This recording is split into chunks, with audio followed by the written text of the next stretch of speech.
Mən Azərbaycan prezidentinin bir sıra qərarlarından məmnun olduğumu bildirmişəm.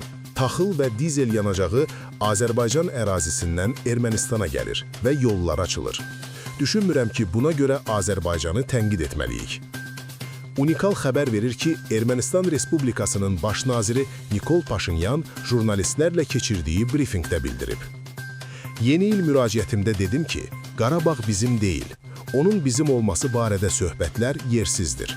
Bu, geosiyasi tələdəki kiminsə söhbətidir. Düşünürəm ki, bu söhbəti bir dəfəlik bağlamalıyıq. Çünki Ermənistan və Azərbaycan Alma-Ata bəyannaməsinə əsaslanaraq bir-birinin ərazi bütövlüyünü və suverenliyini, siyasi müstəqilliyini tanımaq barədə razılığa gəliblər. Və bu mövzu mənim üçün bağlıdır. Həmçinin Ermənistan xalqına birbaşa və açıq şəkildə bildirdim ki, Qarabağ hərəkatı davam etməməlidir. Mən Ermənistan Respublikasının baş naziri olaraq bu xətti qəbul edirəm və bu xətti davam etdirəcəyəm.